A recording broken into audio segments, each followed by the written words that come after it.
Hello and welcome to the Daily Millwall for Thursday, the 5th of December 2024. Hell of a lot going on today.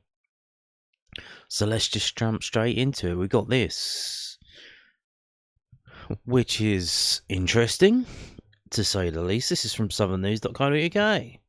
Crystal Palace reportedly in talks to sign Millwall winger Romain Esse. Really? Crystal Palace are reportedly in talks to sign Romain Esse, according to the Standard Sport. Okay, so this has come from the Evening Standard, as it used to be known.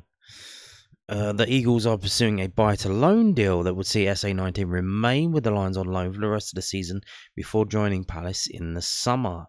The news that then understands Palace, along with other clubs, have expressed an interest, but the Mill have no desire to sell their prized teenage asset in January. Palace sporting director Dougie Freedman has visited the Den to watch Esse in person and is reportedly a long-time admirer of the England Under-20 international. Esse has enjoyed a breakthrough season, starting every league match for the Lions after just 6 starts last term. Millwall director of football Steve Gallens told Millwall TV earlier today, we don't want to sell anybody in January. There's nobody in the football club saying we need to make a sale. We want to keep our good players, but we also realise that if they're doing well, then there will be a lot of interest after the Leeds and Burnley games in our players. Yes, if you haven't seen it, if you go to the Millwall official website today, as we saw, was it maybe 2 days ago, Mark Fairbrother, the CEO, gave an interview to Millwall TV, which they put up to watch. You didn't need to log in, you could just watch it. And the same as happened today with Steve Gallen, the Millwall TV. On the Millwall website, official website, I put up an interview, 20-minute interview with Steve Gallen talking about all of the transfer stuff. And that's why there's so many stories about that today. So we've got this. Now here's the thing. They're saying, so this is Southern News, but they're saying it's come from the Standard Sport. So let's go back, let's go through and see what did they actually say. Because it's a case of he said, she said, you know what I mean? So this is from the standard.co.uk. This is apparently the originator. Notice how it doesn't say exclusive. It doesn't say exclusive. Crystal Palace in talks to sign Millwall star Romain Esse. Young winger is attracting plenty of interest. From someone called Dom Smith. Who's that? Does he have a track record of being in the know? We don't know. Never heard of him. Crystal Palace are in talks to sign Millwall star Romain Esse. Standard Sport understands the Eagles are exploring a buy-to-loan deal which would see the 19-year-old join in January, spending the remainder of the season with Millwall. Dougie Freedman, the Palace sporting director, is an admirer of the England Under-20 international and watched from the stands on a scouting mission as Esse scored the winner against Plymouth Argyle on October the 23rd. The attacking midfielder and academy graduate has 4 goals and 1 assist in 90 matches in all competitions so far this term. Palace face competition for Esse, who has a sizable release clause, but are growing in confidence the teenager will be convinced to make the short switch to Selhurst Park. Palace have had success signing players from the Championship in the past, luring Eberechi Eze from QPR in 2020 before signing Michael Elise from Reading a year later. The club are gearing up for what could be a busy January transfer window, with the left side of the defence also an area in which they hope to strengthen along with attacking positions. Don't care about that. And then he talks about they won a game, finally. So yeah, there's literally, it says Standard Sport understands. So, and it says they're exploring, so they haven't made any offers. Which, did that not say they're in talks? How are they in talks if it just says they're exploring a buy-to-loan deal? Who are they talking to, themselves? So yeah, this is, it would suggest that maybe they know that Mill are not going to sell Romain Esse in the January transfer window. So they've said, well, you know, how about if you do sell him, but we loan him back to you for the rest of the season? How about that? That could be an option, but again, we've never done that before? I don't think so. I don't know how that's going to go over with the fans. Can you really keep singing Romain Esse, he's one of our own, when he's been sold to Crystal Palace and he's on loan. I don't know how the fans will react. I can't. I don't know. Yeah, I don't know. But I think if there is any truth in this, right? Because we've covered this before. All of the clickbait websites were posting stuff like this. What, a couple of months ago? They were trying to get ahead of the old. This is a boom time for the football media industry. Is when the transfer windows are open. And I know that because the views on this channel go up, not by a lot, but they do go up during the summer transfer window, especially because that's longer, I believe. Isn't it? So it opens in June and closes in September, so it was a couple of months. So yeah, so everyone's like desperate to get clicks and views, but it's 3 weeks away, so they can't wait.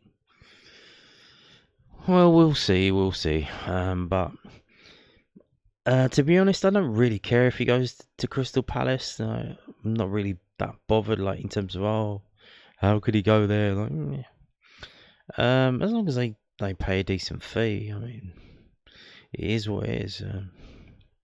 Now, it would be interesting. So I do believe. You see with Romain Esse, he's very motivated. He was very motivated early on. I do believe he's trying to push this season to get success on the pitch, which would be to finish in the playoffs and get promoted. And I think he sincerely believes that is a possibility that they can get in the playoffs and that he can get promoted, and then he'll be a Premier League player with Millwall. And then you would imagine it will stick around for that.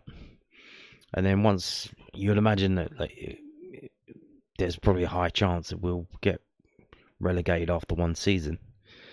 And then he'll leave. Like, that would be a decent progression for him. So, but you do feel that when you see him play, that he's very motivated to get things done this season. Because why wait? What are you waiting for? Now, moving on to this from the londonnewsonline.co.uk.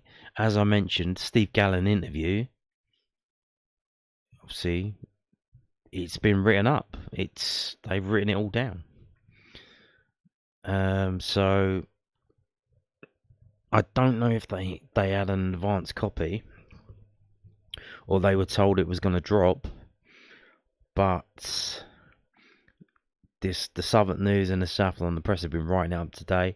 Obviously, the Southern News publishes in paper today on Thursdays, and the South London Press publishes on Fridays. So see about that. So obviously I'm not going to play the interview for you, but we do have some quotes that have been written up by the South London Press and the Southern News, and this is from the South London Press. We don't want to sell any of our players in January transfer window. Millwall Director of Football Steve Gallens spelled out that the Championship club do not want to sell any of their prized assets in this January transfer window. So that's Romain Esse, which, again, if Crystal Palace knew that, like, when did this interview get recorded? I think it was on Tuesday, because he mentioned about the Aberdeen Celtic game, and he said, "Oh, there's a game tonight." So it would have been recorded on Tuesday. No, Wednesday. Tuesday, Wednesday? Was it Wednesday? I don't know, but so maybe they knew about that. Again, if it's been handed to the press to get ahead of it, maybe Crystal Palace knew about the interview where they said, "Oh, no one's leaving in January," and they said, "Well, how about if we buy him and then loan him straight back to you?" And then he kind of hasn't left, but we'll see. So, England under-20 international Romain Esse has been linked with Crystal Palace, and their sporting director, Dougie Freedman, has been in attendance at the Den during this campaign. Esse signed a new long-term contract in the summer, but does have a release clause if a club hits that figure. Oh, we don't want to sell anybody in January, Gallens told Millwall TV. There's nobody in the football club saying we need to make a sale. We want to keep our good players, but we also realise that, if they're doing well, that there was a lot of interest after the Leeds and Burnley games in our players. It's great, I get a scouting list sent to me after every game. I'm tracking who's coming to watch us. I want the stand to be full of European clubs and Premier League clubs coming to watch our players. There are quite a few coming, and that's good for our football club. We realise eventually we will sell one or two players and then replace them with one or two to try and make us sustainable. But we also want to win football matches and be up around the top of the league. And no one more than me wants to be winning games and being up there challenging. Well, now talking about that, again, this is from the Southern News. We may need to bring some players in January. Josh Coburn, could he be going back? He's been injured twice, and he's only been here since August. What's going on? So, Millwall Director of Football Steve Gallens suggested the Lions may look to add one or two players in January to remedy their current injury crisis. Loney striker Josh Coburn and centre-back Jake Cooper are not expected to be available for selection until at least late January, while Sean Hutchinson is struggling with a low-grade hamstring injury, although head coach Neil Harris expects the defender to be available next week. Midfielder Danny Kelly limped off during an under-21s fixture against Watford on Monday, and his status is currently unclear. Coburn and Cooper's recent injuries have prompted Gallon to consider adding short-term options to the squad. I see the recruitment team every day. We have 4 full-time staff as well as me, so 5 involved in the recruitment. Everyone is out at games. All our video scouts are watching, in particular all over Europe, but our scouts are mainly here in England, and we're watching players all the time. We might potentially get 1 or 2 in January. If we don't, that doesn't change anything. You keep the track of those players. Maybe then it drops you in the summer. Maybe it doesn't. Maybe they go off somewhere else. But we've got a database, of hundreds of players that we're monitoring all the time. It's more a case of what we need or what we want in January, and that in itself is changeable. 10 days ago, you pretty much have a fit squad to the top 6, and I'm thinking, I don't think we need to do too much in January. I don't think we need anything. Then you get a couple of injuries, and all of a sudden you think, we're maybe a little bit light in that area. And we're well aware where we're a little bit short. I had a good chat with the manager yesterday. We're well aware of where we're a little bit short, and we will try to remedy that in January. And our preferences, of course, will be the younger potential assets for the future of this football club, and that's going to be our preference. But you might just have to feel sometimes there could be potential gaps. It might have to be a loan, but we won't lose sight of the projects. We want to get some younger blood into the squad and some potential assets. Gallon thinks it could be harder to do business in January. It can be a difficult window. Why? Because most clubs don't want to sell in that window, and if they don't want to sell, that drives the prices up. Especially if someone in the league above you with more finances, if they really want somebody, they can, in the end, sort of force things through. And we had a good summer window, I believe, and we got some assets into the building with the senior players that we've got. And we'll have a look at potential 1 or 2 or more. I don't think anything is definite right now, but like I said, things are changing all the time. 1 or 2 injuries and you become a bit short. You want to then potentially fill a gap till the summer, or fill it hopefully with someone who has a long-term future at this football club.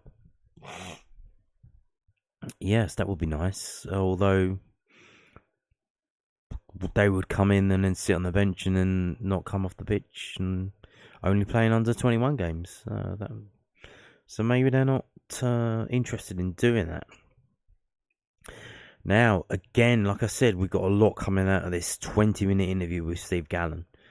I do recommend you watch it. So, Gallon, from the southernnews.co.uk, contract talks for impending Mill free agents on hold until safety is guaranteed. That's interesting. That is interesting.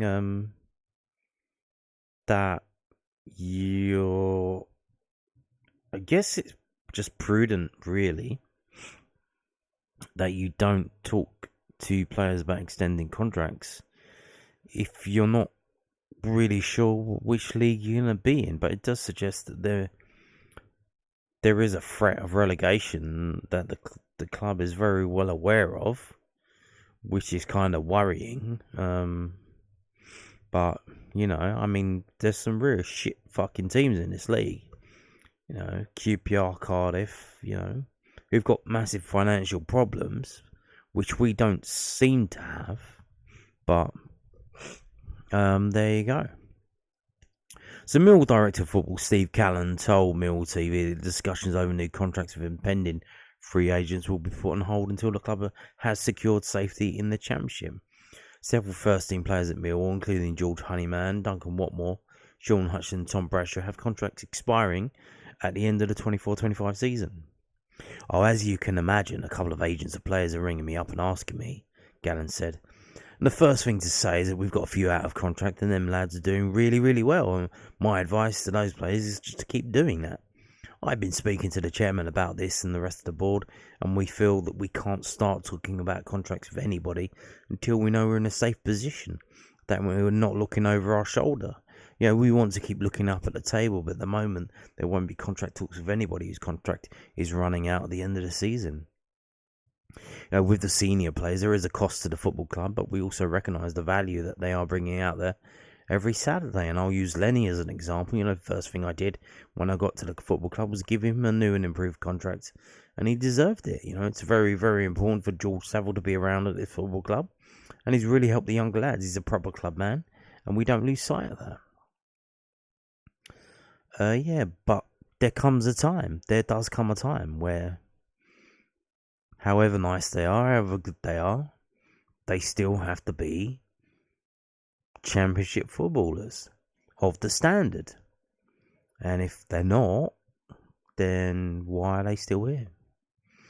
But there you go. No contract talks until safety is, you would imagine, almost certainly guaranteed. But so that will be interesting. And then we got this from SuffolkNews.co.uk again, like I said, from this interview, he talks about the Josh Stevenson thing. So Millwall Director of Football reveals why he thinks Josh Stevenson opted to join Brentford. Millwall Director of Football Steve Gallens explained why former academy defender Josh Stevenson opted to join Brentford during an interview with Millwall TV. The Bees signed Stevenson to a 4-year deal in November with a club option to extend for an additional 12 months. After initially agreeing terms with the 18-year-old in September, the two clubs have not agreed a fee, which will now be determined by a tribunal. Stevenson was an instrumental part of Larry McAvoy and Chris Berry's under-18 side that won the Professional Development League Cup last season and reached the semi-finals of the FA Youth Cup. Stevenson was then named as Lions Academy Player of the Season. Millwall also offered Stevenson a professional deal over the summer, but the teenager opted for West London. I wish him well. No issues there with the lad. He's a good football player, and he's gone off to Brentford. Good club. No issues there at all. But we did try. We made him 3 different contract offers. We had a lot of meetings with him, but because he's young, mainly with his representative, his agent. And I tried to sell that there is a pathway here at this football club. And I think in the end, they probably just didn't believe that, really. I don't mean didn't believe me, but maybe they felt they hadn't seen that before. If it was this summer, potentially could use Romain for an example as the one. Look, here's a lad who started every league game for us this season. 17 starts, and obviously that wasn't the case last year. 6 starts. And he was young, of course, but that's the reason. But now we can use somebody like Romain, but even, of course, Danny McNamara. Billy Mitchell lads have come through, but we can use someone like Romain and say to the next Josh Stevenson, look, you will get your opportunity here at this football club. Be patient, keep working, and maybe your pathway is out on loan and then come back and then into the first team. Of course, it disappointed me that we lost Josh at the moment. That looks like it's going to a tribunal between us and Brentford because we haven't agreed anything, but he's signed for them and he's allowed to do. And of course, we wish him well. We wish him well. We do wish him well, don't we? Probably because that will look kindly on us as well. But so we got this from the London News Online.co.uk, and Apparently, there's gonna be pre-game against Coventry. Some kind of there's gonna be a lot of the squad from John Docherty. That promotion squad 87-88 at the game in commemoration of Doc's passing. A few of them work for the club in some capacity, Brian Horn, Les Briley, and Jimmy Carter. So there's 3 of them right off the bat, and I imagine if they can get others to turn up, that would be interesting as well. So, Millwall are mourning the loss of John Docherty, the only manager to take them into the top flight of English football. The 84-year-old, affectionately nicknamed the Doc, steered the South Londoners to promotion from the old Division 2 in the 87-88 season. The Glaswegian replaced George Graham at the Old Den in the summer of 1986. Millwall produced 7 straight wins in a 12-match unbeaten run to secure the title. Teddy Sheringham and Tony Cascarino netted 24 and 23 goals respectively. The Lions spent 2 campaigns in the old Division 1, now the Premier League, and went top of the table after a 3-2 win over QPR in October 1988. Wow. Docherty was sacked in February 1990 and replaced by Bruce Rioch. Well, he was eventually, but Bob Pearson came in. With Mill going on to be relegated, he also had a brief caretaker spell back with the Lions in the 96-97 season. The Lions will pay their respects with minutes applause before the home game against Coventry City on Saturday and wear black armbands. Former Mill goalkeeper Brian Hall told the South London Press, "We got it to the top flight and some stayed there, likes of Teddy and Cass and Jimmy Carter and, Terry Hurlock. He put a team together and that gelled and knew what it meant to play with a lion on the chest. The fans and everybody just appreciated what he did. It was a sad time when he left, and then when the club was back in turmoil, they turned to him again. A lot of those players signed professional from the youth ranks, like Teddy, myself, Darren Morgan, Michael Marks, and David Thompson. We all got given our chance by Doc. He changed our lives. We became professional footballers under Doc, no matter what we went on to do. Everybody's going to be there from the 87-80 season, apart from a few players that live a long way away. And that shows what they thought of him. How many people are coming to pay their respects. Rhino, he lives in Australia now, and he sent his love and condolences to the family. He was a great man and a man's man. He didn't treat you like a kid. He never fined the players financially. He fined us in Hamlet cigars. If he fined you with 10 Hamlets, then you knew you were in big trouble. If you were late for training, he might take you back to the ground and make you wait to see him for 3 hours. You wasted my time, I'll waste yours. And he taught us life lessons that have probably stuck with us a lot right through our lives, and he put discipline into us as young teenagers. You have to take a step back and think how good an achievement that 87-88 season was. The players should be all very proud of themselves. So interesting. So it's if he's smoking the Hamlet cigars I don't know how long he was keeping up that for. But if he's smoking Hamlets every day and he made it to 84, that's not bad. So there you go. Now moving on to this. So apparently they were at the same school. Who? This man and Neil Harris were at the same school. They played against each other or with each other, I don't know. So yeah, this is from the londonnewsonline.co.uk, the South London Press. Millwall boss to face former school football teammate Frank Lampard with Coventry attacker, a former transfer target.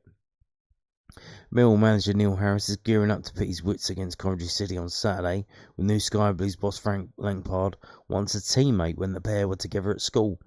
Both men attended Brentwood School in Essex. Lampard, when he was the Derby manager, talked about their association. The former Chelsea and England international midfielder said, Harris was in a year above me, but we played in the same football teams a lot because I managed to play above my year by a couple, and so did he. So we managed to play in the upper 6 games. Obviously, he was a good player, and I wouldn't say our school was fantastically successful at football, but he stood out as a player and personality that would go on and do something.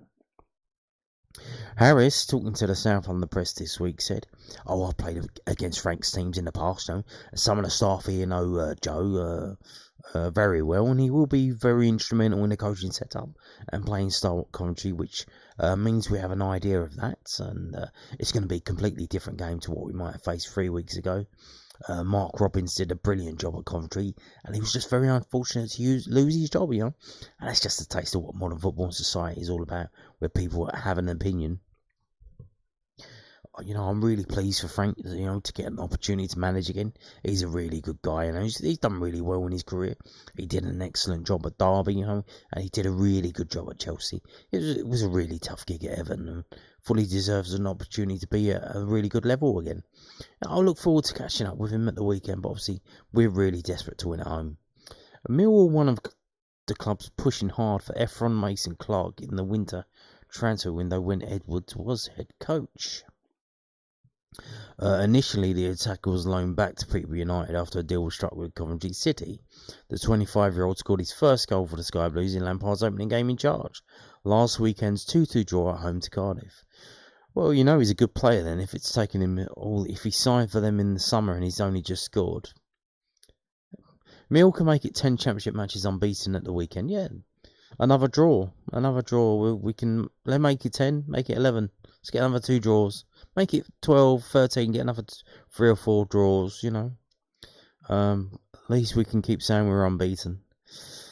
Harris said, "Oh, it's a brilliant run. The confidence is high and the spirit is really good. We've got to find that consistency, you know, of doing it over a 90-minute period. But that's always been the challenge for the football club at the level. But we've achieved so much, you know, 51 points from the last 30 games, and 9 unbeaten, you know. We're 10th in the league, 5 points on the playoffs with a game in hand. And we're in a really, really good place. The boys have done fantastically well. You know, you can see the goal with 5 minutes to go, and it just goes under the radar how brilliant the group is doing. I'm excited about the next 2 games in 4 days at the Den." Well, you know, yeah, we'll see about that. And we'll also see about this. So this is from the londonnewsonline.co.uk. Mill boss has his say on why Danger Man Femi Aziz was starved of the ball in the second half at Oxford. I wonder if he's going to mention Tom Bradshaw at all. Probably not.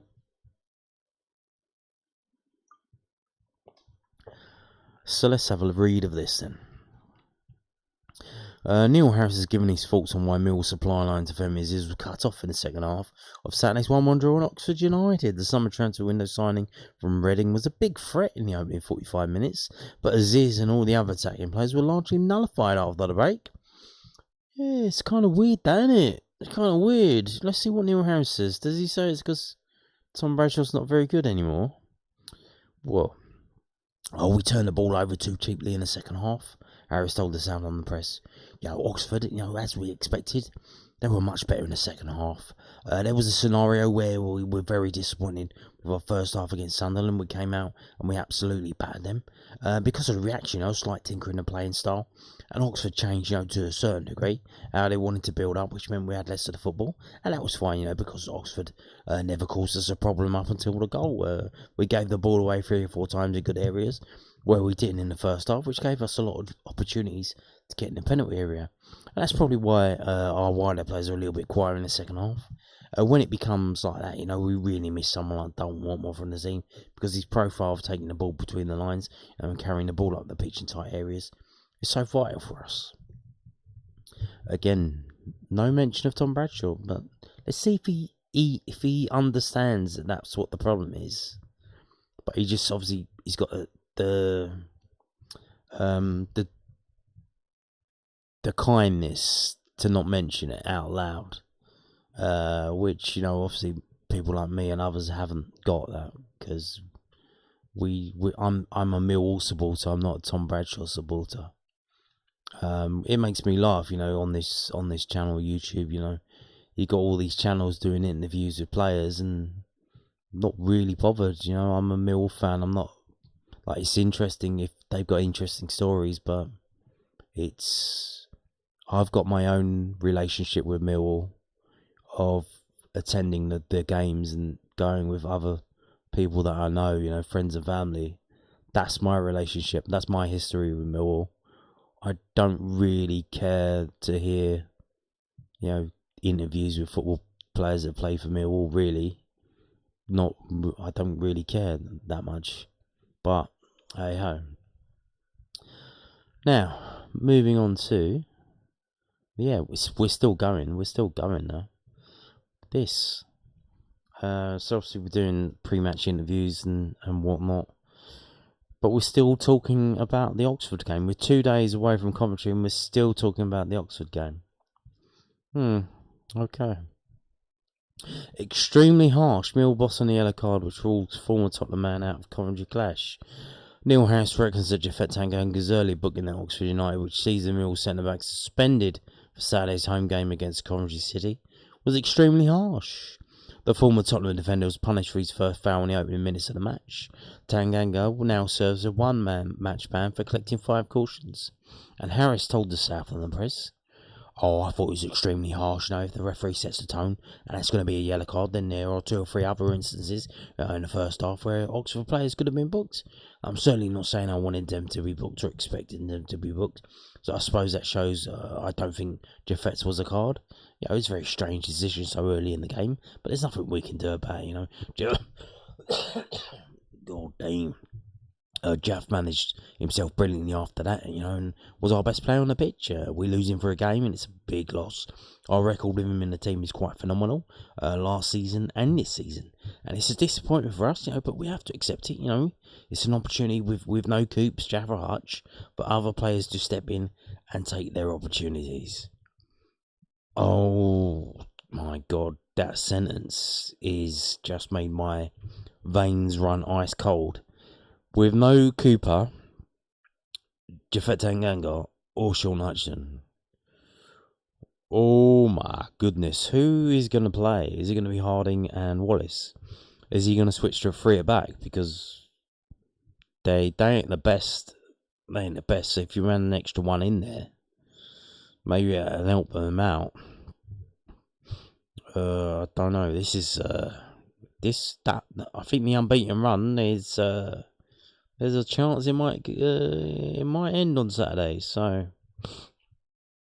be prepared for that. Now, moving on to some junior stuff, and then we're going to finish talking about D-Day dinner. So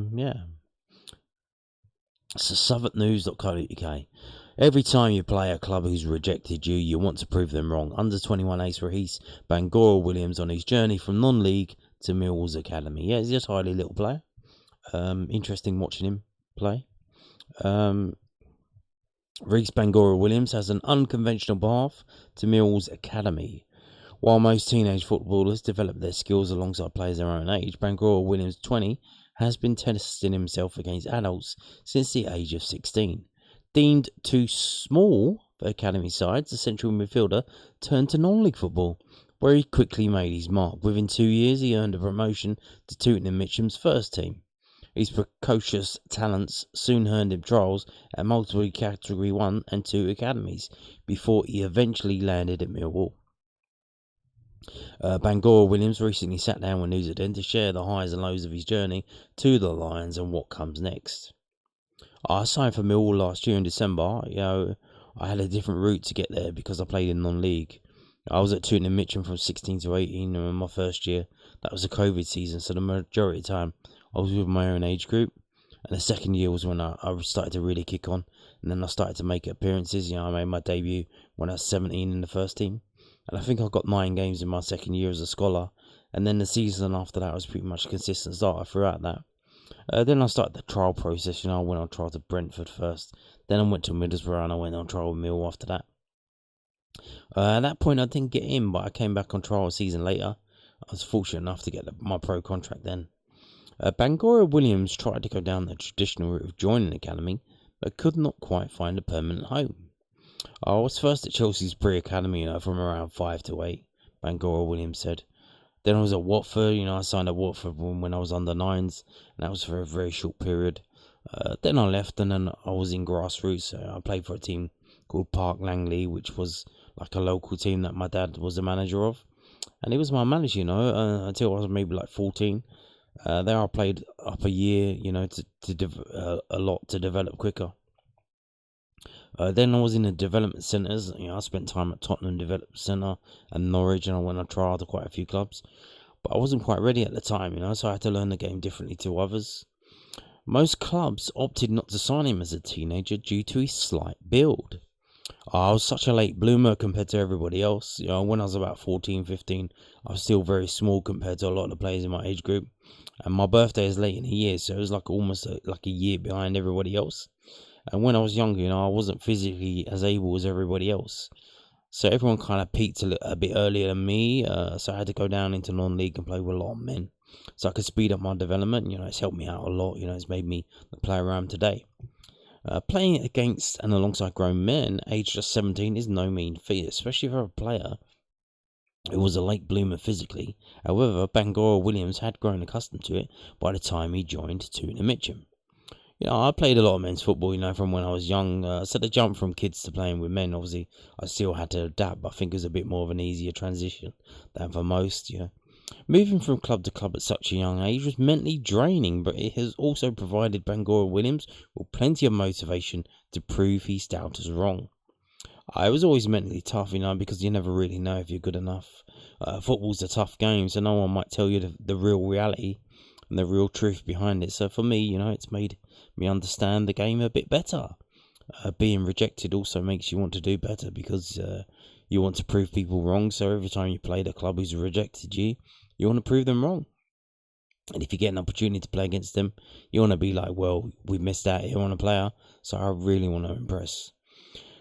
Playing in the league meant Bangor Williams missed out on a Millwall Football Club education as a teenager. However, the physical demands of the league ensured he developed many of the same qualities. I think being a Millwall footballer, you need passion and aggression. I feel like the passion and aggression I got from non-league, because obviously non-league, it's not the greatest, it's not the British side of things. So I've got that aggression from quite young, when I first started playing with older men. And you miss out on coming through the academy and learning how to be a Millwall player.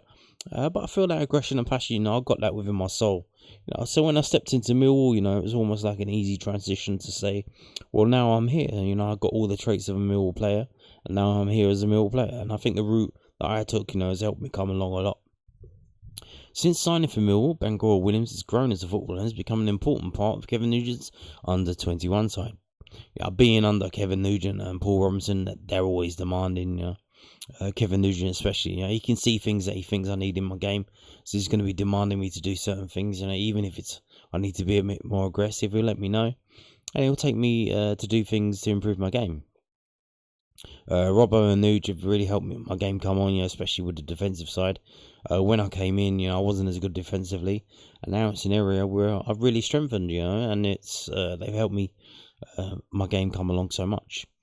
When you've got two managers who are always pushing you on, they're not trying to hold you back or limit how you want to play, you're always in the right environment. Last year I was on a building year, so just learning the game, but this year, I'd say I've really pushed on and I'm improving every day, doing my extra training to just break into the first team, and that's what I want to do. So there you go, Bangor Williams. Now moving on to the Loan Watch. Yes, Chinockley defeats Spurs as Kamal Grant's Bromley land plum FA Cup tie. Kamal Grant is set for a dream Emirates FA Cup third round tie. Just 48 hours after being handed a trip to Newcastle United in January, the Ravens were in action in Sky Bet League 2 as they defeat Gillens 2-1, and the Lions will only playing the full 90 minutes. Chinockley, however, enjoyed a full match as Sutton United were 3-0 winners over Tottenham Hotspur's under-21s in the National League Cup group stage. Steve Morrison's side are back in cup action this weekend as they play in the FA Trophy. Henry Hearn most recently played 76 minutes for Hornchurch in their 3-1 success at Cheshire United, whilst Kevin Nisbet was replaced on the hour of Aberdeen's home defeat to Celtic on Wednesday night. So that was yesterday, Wednesday night. They lost to Celtic. They've now lost 2 games. They were unbeaten until quite recently. They lost 2 games. I think, was it to St Mirren and then just to Celtic? Tom Lee was an unused substitute as Woking were beaten 3-2 by Fulham's under-21s in the National League Cup, with Shamal Lawson absent from FC United squad as they played out a goalless draw with Boston United. And here's the matches you can see of the team of the lads that are playing this weekend. Again, bizarrely, they have Zion Fleming, but how are they playing on Friday the 6th of December, kickoff 3 p.m? Is that supposed to be 8 p.m. or is it supposed to be Saturday at 3 p.m? I don't know. But yeah, so Chinockley, they got Newcastle United now. That game is scheduled to probably be on television, really. And it's scheduled to be around about the 11th of January. How about if we recall him? How about, because I think there is a clause that we could recall him in the transfer window. And we can stick him on our bench and not bring him on. How about that? Now, moving on to this. We're going to finish with this, which is interesting, that thing that popped up today. D-Day veterans have emotional reunion over Christmas lunch. In a heartwarming gathering at Millwall Football Club, veterans from conflicts spanning decades came together, their camaraderie echoing through the halls. And there you go. Very good photograph. I don't know who took that. Old Jonathan Buckmaster. He knows how to light a photograph. D-Day heroines Dorothea Barron, Marie Scott and Arlette Gondry. Pardon me.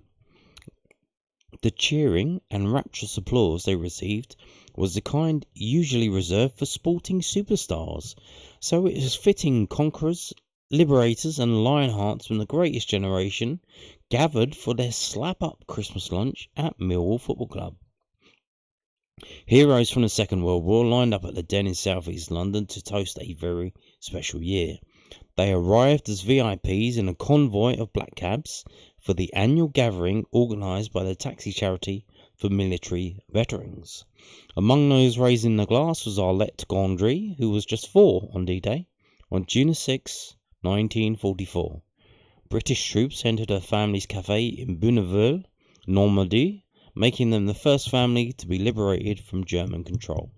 Madame Arlette, 84, as she is affectionately known, was dispatched to the basement with her mother and sister as her father heard thunderous noise nearby. It was the start of the Allied invasion that preceded the mass sea and air raid on D-Day. Some 80 years after the mighty military campaign that freed Nazi-held Europe, she said, "We were shivering, we were very cold, and then the cafe shutter was being forced open. The window panes were being broken, and then footsteps above our heads. We thought the Germans were coming to get us. But 2 blackened faces appeared in the kitchen, and one said to her father, 'Monsieur, we have arrived. We are British.'" I believe that they were wearing camouflage, not blackface, obviously. They did that kind of thing back in the day, but I doubt they would have done that during the Allied invasion of D-Day. Each year at midnight on June the 5th, a vigil is held at Pegasus Bridge, the crossing over the Cairn Canal between Cairn and Ouistreham, renamed in honour of the distinctive emblem of the British Army's Parachute Regiment. And 200 guests were at that fight today. It is now one of the most significant locations in Normandy and has become a shrine to those making the annual pilgrimage for D-Day. Shortly after it was secured and soldiers liberated Café Gondry, the family celebrated with a champagne toast. It is a tradition that continues today. She mingled with the very best of the British, including D-Day veterans and Royal Navy heroes John King, 100, Peter Kent, 99, Soldier Don Tyrrell, 99, and Wren's Marie Scott, 98, and Dorothea Barron, 100. Also there was Burma Campaign, Richard Day, 97, of the Royal Welsh Fusiliers. Around 200 vets tucked into a festive feast as they fondly reminisced and looked forward to next year's 80th anniversaries of VE Day.